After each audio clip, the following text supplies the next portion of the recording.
नमस्कार विद्यार्थियों।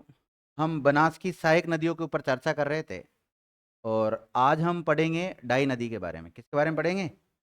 डाई नदी तो होगी थी ना। अच्छा, मानसी नदी के बारे में पढ़ेंगे। तो हेडिंग डालो आप लोग, मानसी नदी।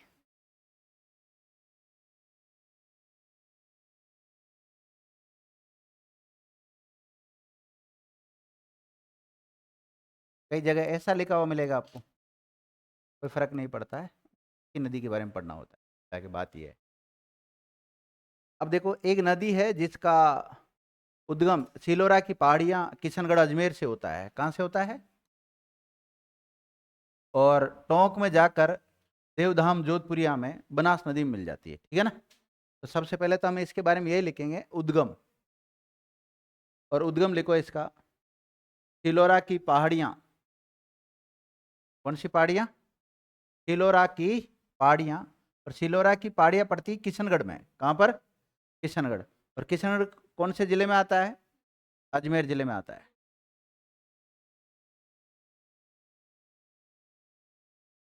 देख लिया। अब अगला पॉइंट ये देखना होता है कि इसका प्रवाह क्षेत्र। तो इसका प्रवाह क्षेत्र 2 जिले हैं। और 2 जिले कौन से? अजमेर और टोंक। अजमेर और टोंक।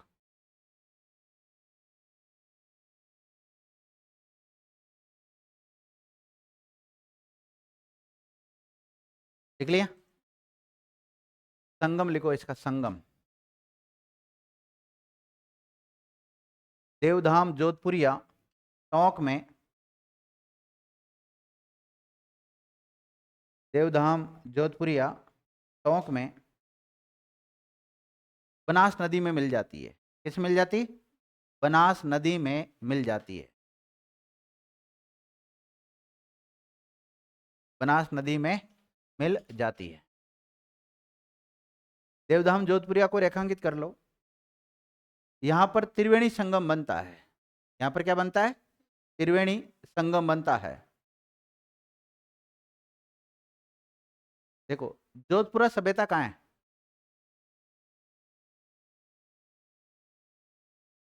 और जोधपुर देवधाम, देवधाम जोधपुरिया टोंक में, ध्यान रखना। ये थोड़ा सा कंफ्यूज करता है बच्चों को। तो देवधाम जोधपुरिया को रेखांकित कर लिया। यहाँ पे त्रिवेणी संगम बनता है। और त्रिवेणी संगम बनता है तो फिर कौन सी 3 नदियां आकर मिलती हैं यहाँ पर? त्रिवेणी संगम में लिख लो, एक तो बनास खुद, और एक मानसी लिख लो, और एक कौन सी लिखोगे? पांडी नदी। पांडी नदी लिख लिया। सहायक नदी लिखो विद्यार्थियों, सहायक नदी। किसकी? मानसी की सहायक नदी। और सहायक नदी में नाम लिख लो आप, कौन सी? सहोदरा नदी।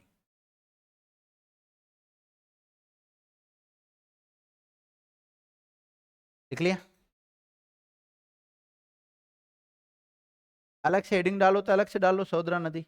और उसी को रेखांकित करके लिखना चाहो तो उसी को रेखांकित करके लिख सकते हैं। ये जो सहोदरा नदी है ना, इसका जो उद्गम है ये होता है अराई की पहाड़ियों से। अराई जानते हो ना? अराई कहाँ पड़ता है? अजमेर में। कहाँ पड़ता है? अजमेर में। जैसे आप यहाँ से अजमेर से किशनगढ़ जाते हो, किशनगढ़ से टोंक की तरफ जाओगे ना, मालपुरा की तरफ जाओगे आप, तो बीच में अराई क्षेत्र आता है, ध्यान रखना। तो अराई से इसका उद्गम होता है। तो सहोदरा नदी लिख लिया आपने। और सहोदरा नदी को रेखांकित करके लिख सकते हैं उद्गम। उद्गम कहाँ से होता है सहोदरा नदी का? अराई क्षेत्र से होता है। अराई कहाँ पड़ता है? अजमेर जिले में आता है। लिख लिया। अब प्रवाह क्षेत्र लिख सकते हो आप इसका, प्रवाह क्षेत्र। प्रवाह क्षेत्र भी सेम ही रहेगा इसका, अजमेर और टोंक 2 जिले।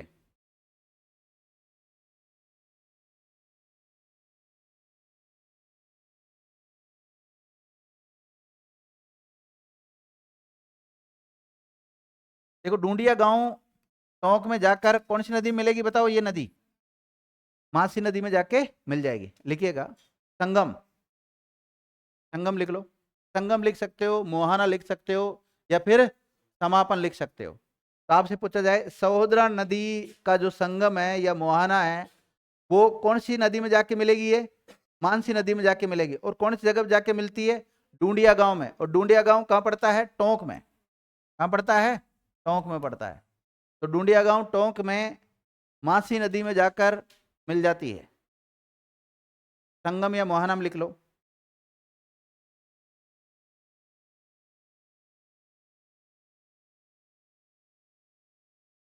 लिख लिया।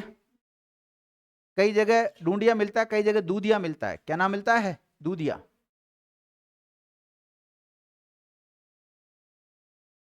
दूधिया, डूंडिया या दूधिया।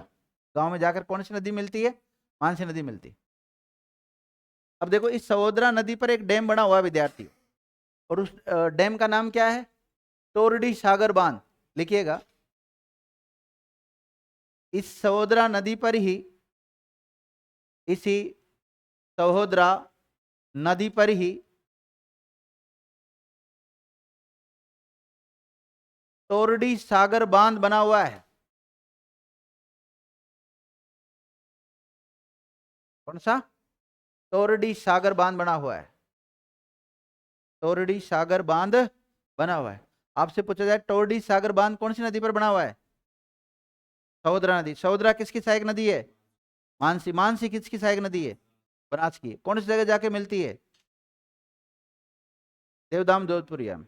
और ये खुद, ये जो सहोदरा मानसी में जाके मिलती है, वो कौन सी जगह जाके मिलती है? टोंक में, अजमेर में? उद्गम कहाँ से होता है इसका? इसका अजमेर से होता है। अजमेर में कहाँ से? अराई की पहाड़ियों से। और मानसी नदी का उद्गम भी अजमेर से होता है। और अजमेर में कहाँ से? तिलोरा की पहाड़ियों से होता है, ध्यान रखना। और डाई नदी का उद्गम भी कहाँ से होता है? अजमेर से होता है। कौन सी पहाड़ियों से? नसीराबाद की पहाड़ियों से होता है, या फिर अजमेर की पहाड़ियां भी बोल सकते हैं उसके लिए। अब ये जो टोरडी सागर बांध है ना, इसको रेखांकित करो आप। ये टोरडी सागर बांध है कहां पर? टोंक जिले में। कौन से जिले में है? टोंक जिले में। नदी पूछे तो सहोदरा नदी पर है। इसकी विशेषता क्या है? इसको क्यों पढ़ते हैं हम? लिखो लिखो, मैं लिखा देता हूं। यदि इस बांध के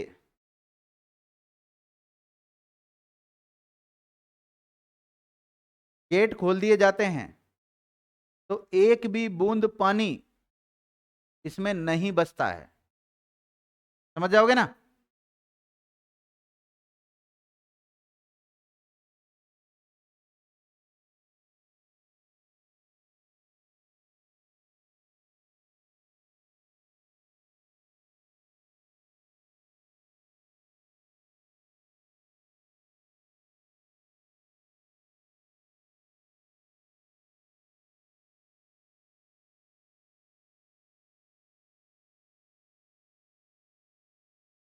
अब देखो विद्यार्थियों, सामोद की पहाड़ियां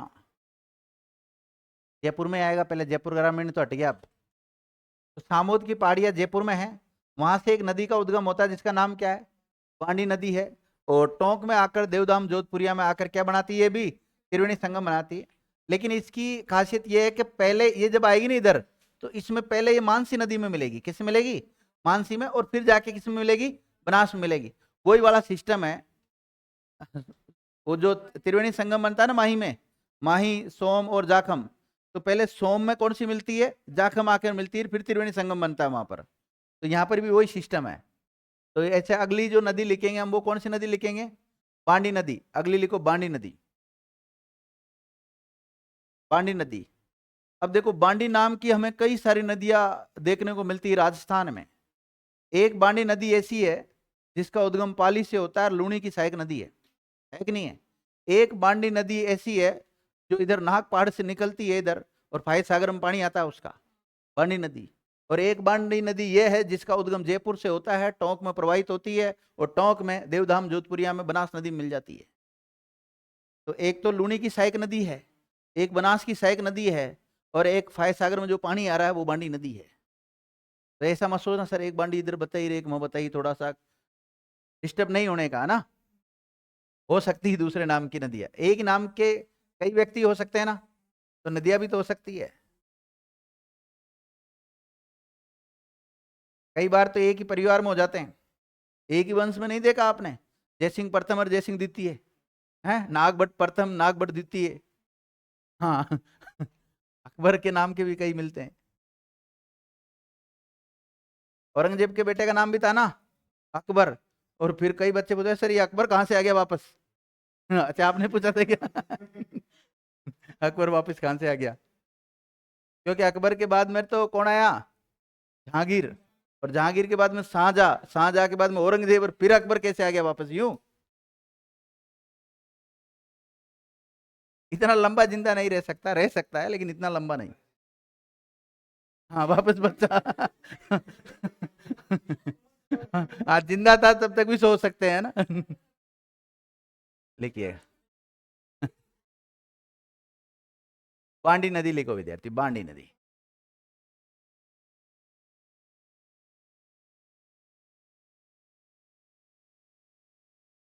बांडी नदी।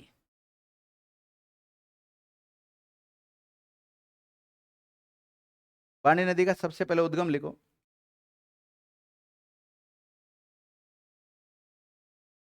सामोद की पहाड़ियां।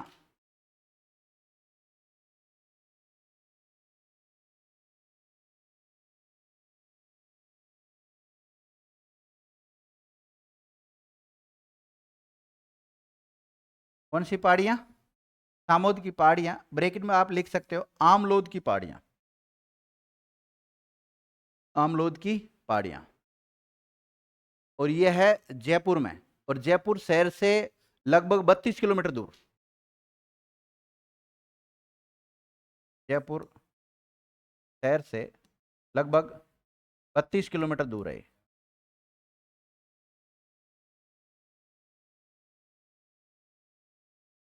लिख लिया? प्रवाह क्षेत्र लिखो, जयपुर और टोंक। प्रवाह क्षेत्र कौन सा हो जाएगा? जयपुर हो जाएगा। दूसरा कौन सा हो जाएगा? टोंक। देखो ये चित्र मैंने सारे भेज रखे हैं, आप अपने स्तर पर बढ़िया बढ़िया चित्र बनाओ और फिर मुझे भेजो।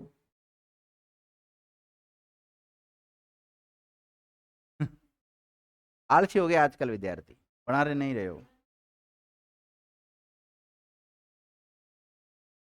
कोई नहीं, चेक करूंगा।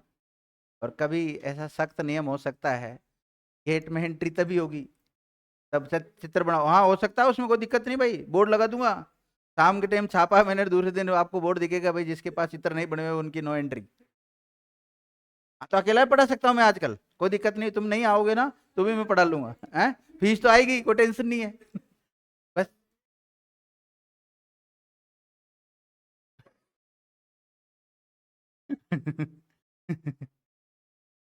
अब जूते चप्पल का लगा रखा है, तो कई तो है ना ऑफिस में आते हैं तो ही खोल के आते हैं कई बार। वो बाहर से पढ़ लेते हैं।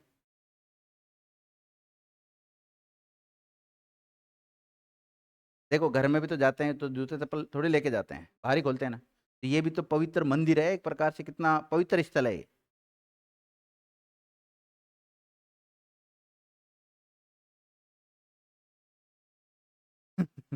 क्या लिखा है? लिखो संगम, लिखो संगम। देवधाम जोधपुरिया टोंक में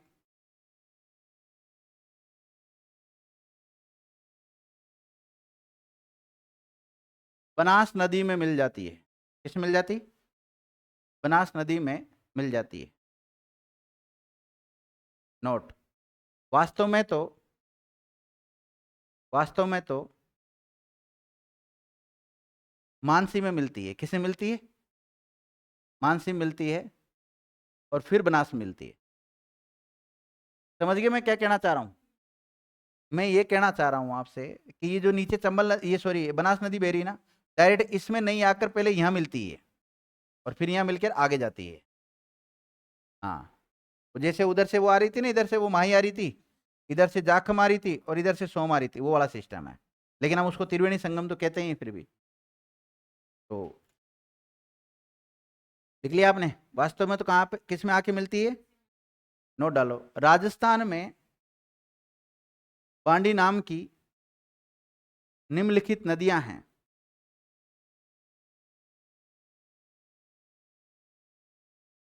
पांडी नाम की निम्नलिखित नदियां हैं।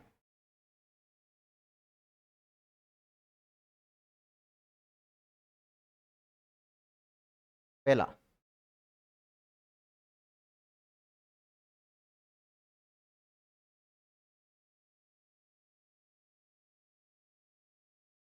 पांडी नाम की निम्नलिखित नदियां हैं। पहला, एक लूणी, पहला लिखना, लूणी की सहायक नदी है। किसकी सहायक नदी है? लूणी की सहायक नदी है, जिसका उद्गम पाली से होता है। जिसका उद्गम पाली से होता है।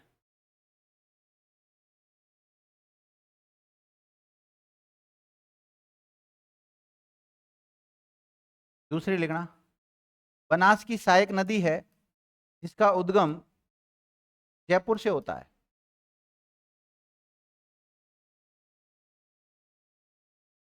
लिख लिया? तीसरी बाणी नदी लिखना, फाय सागर में आके गिरती है। किसमें? फाय सागर। फाय सागर में आके गिरती है, और फाय सागर का नया नाम क्या हो गया? वरुण सागर में आके गिरती है।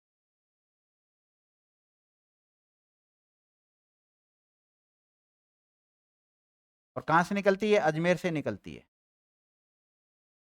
जो जैसे आप फाय सागर गए होंगे कभी, तो उधर की तरफ जो पहाड़ी इलाका है ना, उधर से आती है वो नदी।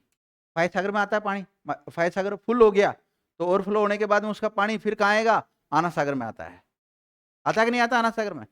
भाई आप देखो किताबों में क्या लिखा है उसको मत देखो, आप वास्तव में देखो ना, यहाँ पे कैसी लोकेशन है। फाय सागर रोड की तरफ जाते हैं अपन, पहले फाय सागर पे पूरा भरेगा ना वो, उसके बाद में फिर साइड में चादर चलती है। साइड में चादर चलती है तो उस कॉलोनियों के बीच से जो नाला आ रहा है ना, वो वही नदी है। वो नाला नहीं है, नदी है। अरे बांडे बांडी नदी का पहले फाय सागर में पानी आएगा, फाय सागर बढ़ने के बाद में फिर आना सागर में पानी आएगा। आना सागर में बांडी नदी का पानी आता है, मैं मना नहीं कर रहा हूं, लेकिन मूल रूप से तो आपको पता है अजमेर शहर का नालों का पानी जाता है आना सागर में। हाँ, उससे भरता है नहीं, उधर से भी आ रहा है। जो आपने देखा होगा मित्तल हॉस्पिटल है, उससे पहले की तरफ जो, क्या बोलते हैं उसको, इधर पहाड़ियों से नहीं, पहले मित्तल हॉस्पिटल है, उससे अपन इधर अजमेर शहर की तरफ आते हैं ना, तो उन्हें एक नाला सा आता है ना, वही बांडी नदी, ध्यान रखना। पक्का बना रखा उसको बिल्कुल। कैसे बताओ आप लोग?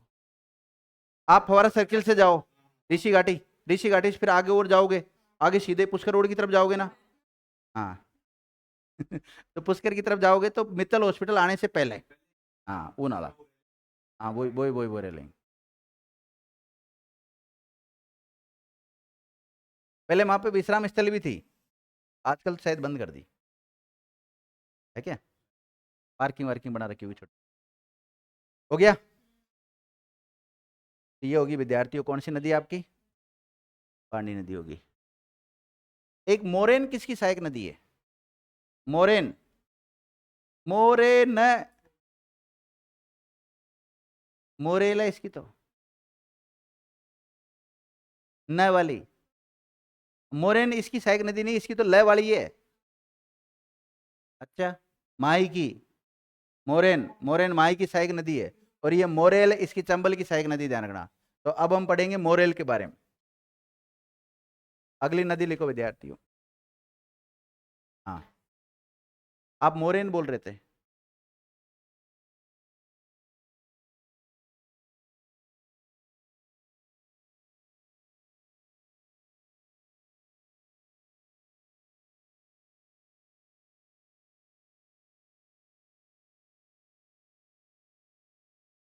आप अब जो भी लिखा बोला उसको माफ करो। आप नदी का नाम लिखो मोरेल नदी। और मोरेल नदी यहाँ से उद्गम हो रहा है इसका, और यहाँ पर जाकर मिल रही है सवाई माधोपुर में। जयपुर से इसका उद्गम हो रहा है, कैनपुरा की पहाड़ियों से। जयपुर ग्रामीण गलत कर रखा है वैसे, ग्रामीण कुछ नहीं है क्योंकि जयपुर जिला है।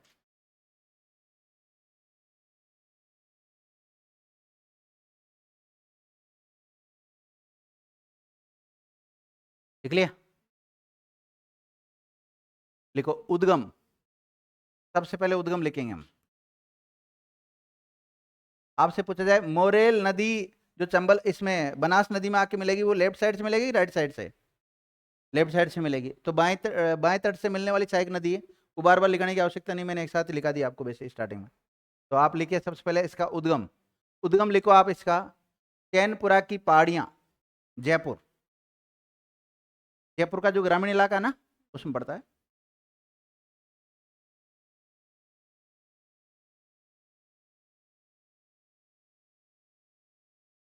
लिख लिया?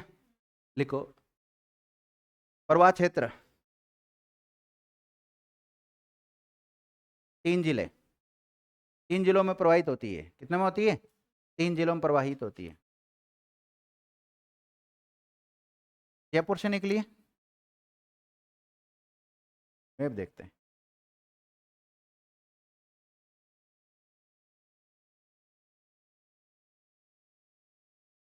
देखो इसका उद्गम होता है विद्यार्थी जयपुर से। कहाँ से होता है? फिर दौसा में बहती है, दौसा में बहने के बाद में सवाई माधोपुर में, और सवाई माधोपुर में जाकर बनास नदी में मिल जाती है।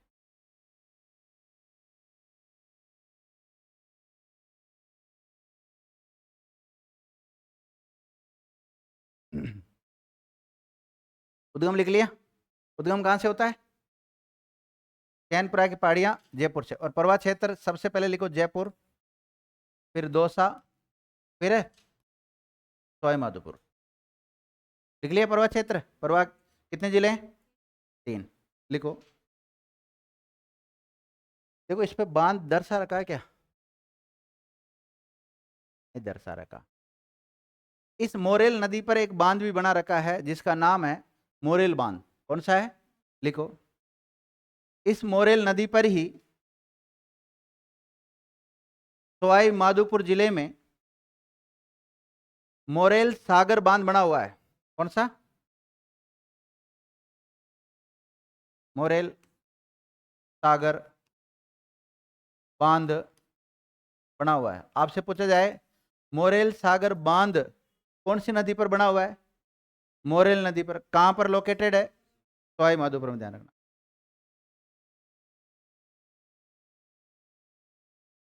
संगम लिखो।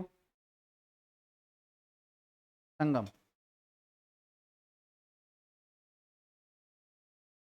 सवाई माधोपुर जिले में बनास नदी में मिल जाती है। बनास नदी में मिल जाती है।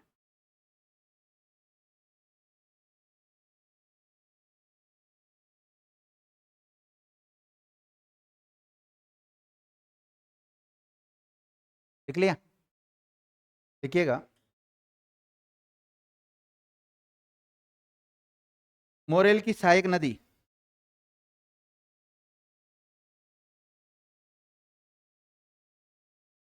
मोरेल की सहायक नदी डूंड। कौन सी नदी विद्यार्थियों? डूंड। तो डूंड किसकी सहायक नदी है? मोरेल की, ध्यान रखना। और मोरेल खुद किसकी सहायक नदी है? और मोरेन, एक नोट डालें अलग से, सहायक नदी डूंड है ना बहन जी? डूंड।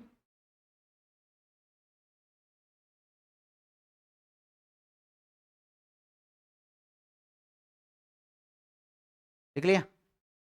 अब लिखो नोट। मोरेल बनास की सहायक नदी है, ल वाली है ना?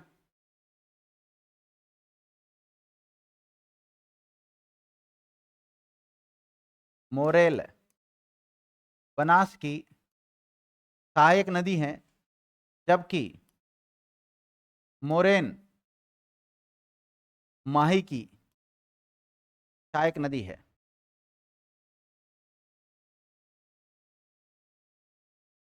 लिख लिया? अब देखो दोनों का प्रवाह क्षेत्र ही अलग हो गया ना। मोरेन का प्रवाह क्षेत्र कौन सा है? हैं? अरब सागर प्रवाह क्षेत्र। और इसका बंगाल की खाड़ी। बंगाल की खाड़ी में जल जाएगा इसका। मोरेल का पानी किस में जाता है? बंगाल की खाड़ी में। और मोरेन का अरब सागर में जाता है, ध्यान रखना। भूल गए? चार्ट को भी भूल गए, स्टार्टिंग में जो चार्ट बनाया था उसको भी। क्या कर रहे हो विद्यार्थियों तुम? देखो आपको अभी जस्ट लिखा है मैंने, मोरेल की सहायक नदी कौन सी? डूंड नदी है, तो हेडिंग डालो डूंड नदी। डूंड नदी।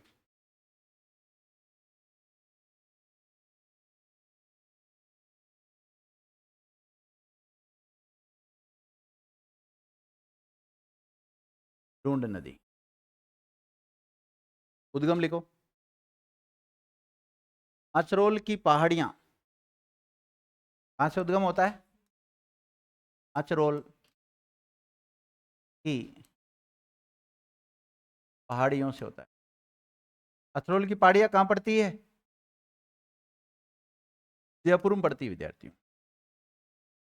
प्रवाह क्षेत्र लिखो इसका। 2 जिलों में बहती है डून नदी, जयपुर से निकलती है और दौसा में जाकर मोरेल नदी मिल जाती है। प्रवाह क्षेत्र क्या लिखोगे आप?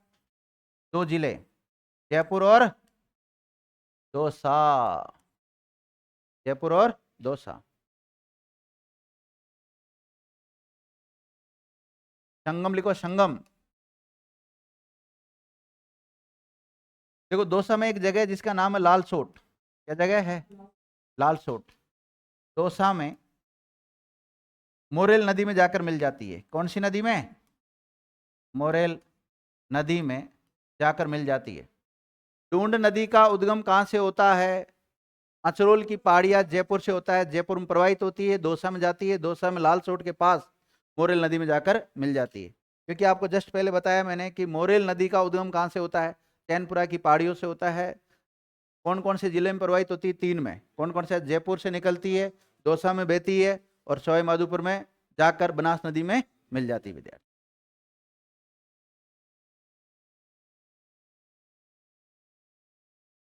देखो मोरेल की सहायक नदी का नाम क्या है? डूंड नदी।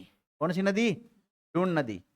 अब ये जो डूंड नदी है ना, इसकी एक सहायक नदी है और उस सहायक नदी का नाम ही है आमीन शाह का नाला, या जो द्रस्वती नदी बहती है ना, ये द्रव्यवती नदी बहती है जयपुर में। वो नाला देखा होगा ना आपने, अजमेर की तरफ आते हो आप तो एक नाला सक।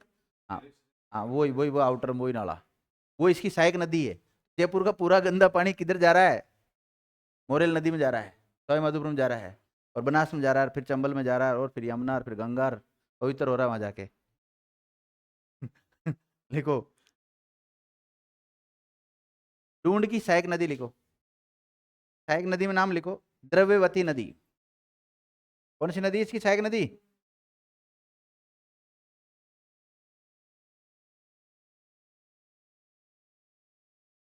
द्रव्यवती नदी। और ब्रैकेट में आप लिख सकते हो अमानी शाह का नाला।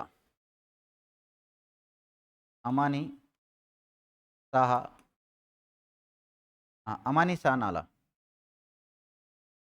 अमानी शाह नाला, अमानी शाह नाला कहो चाहे द्रव्यवती नदी कहो, बात एक ही है। नदी ने किसका रूप ले लिया? नाले का रूप ले लिया। देख लिया? नोट डालो। इस द्रव्यवती नदी पर ही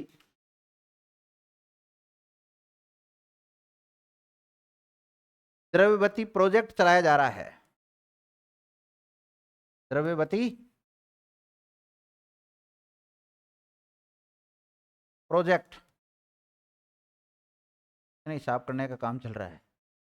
साफ कार आसपास थोड़ा पेड़ पौधे लगाने, मतलब जिससे लोग सुबह सुबह घूम सके वहां पर। जैसे चौपाटी बना रखी ना अपने, ऐसे वो ऐसा स्थल बना रहा है वहां पर।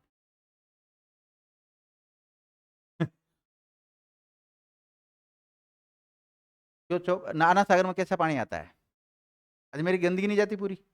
और उसी के चारों तरफ घूमने का बना रखा है, लोग बाग सुबह सुबह जाते हैं घूमने के लिए। ताजा ताजा हुआ। चलो कोई नहीं। देखो हमने लिखा है भी द्रव्यवती नदी लिखी है जो कि डूंड की सहायक नदी है ना। और डूंड खुद किसकी सहायक नदी है? मोरेल की सहायक नदी। चलो द्रव्यवती नदी भी लिख लो आप, लिखा देता हूँ इसके बारे में। हेडिंग डालो द्रव्यवती नदी। नाला भी लिख लेना ब्रैकेट में, अमानी शाह का नाला। अमानी शाह नाला।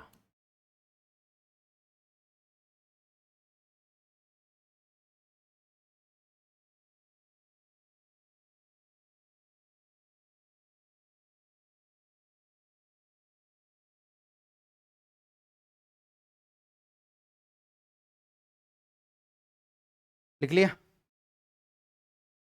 लिखो विद्यार्थियों, सबसे पहले तो इसका उद्गम कहाँ से होता है? जयपुर में तो होता है, लेकिन जयपुर में एक पहाड़ी है जिसका नाम है नाहरगढ़ की पहाड़ी। नाहरगढ़ दुर्ग भी है ना, नाहरगढ़ पहाड़ी से इसका सबसे पहले आप लिखें इसके बारे में उद्गम, और उद्गम में लिखो नाहरगढ़ की पहाड़ी से इसका उद्गम होता है। और ये केवल परवा क्षेत्र एक ही जिला है, वो जयपुर।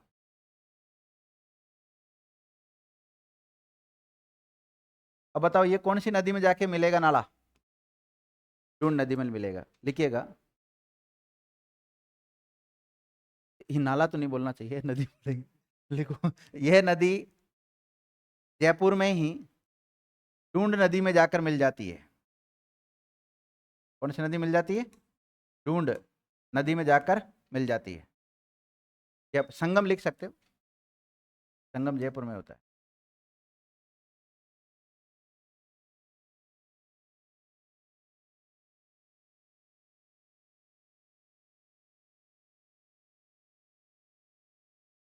मैंने बताया ना, इस पे एक प्रोजेक्ट भी चला रखा है। कौन सा? द्रव्यवती नदी प्रोजेक्ट चला रखा है। और द्रव्यवती नदी प्रोजेक्ट जो चला रखा है वो जयपुर शहर में चला रखा है। कहाँ पर चलाया है? जयपुर शहर में चला रखा है।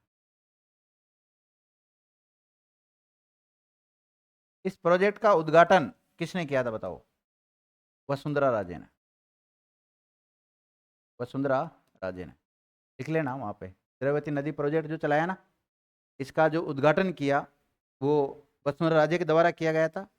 और 23 अक्टूबर 2018 को किया था। कब किया था? 23 अक्टूबर 2018 को किया। जाते जाते जाते जाते फिर कौन आगे थे? अशोक गहलोत आ गए थे। और अशोक गहलोत के बाद में भजन लाल जी आ गए थे, राजस्थान के सीएम। भजन लाल जी का नाम लेते आप हंसते क्यों हैं? अपना आप ही। भजन लाल जी वैसे खुद भी हंसते रहते हैं। ठीक है, जो भी है, हमारे यशस्वी माननीय मुख्यमंत्री है। ठीक है, तो आज की क्लास को हम यहीं विराम देते हैं। मिलते हैं नेक्स्ट क्लास में विद्यार्थी। धन्यवाद।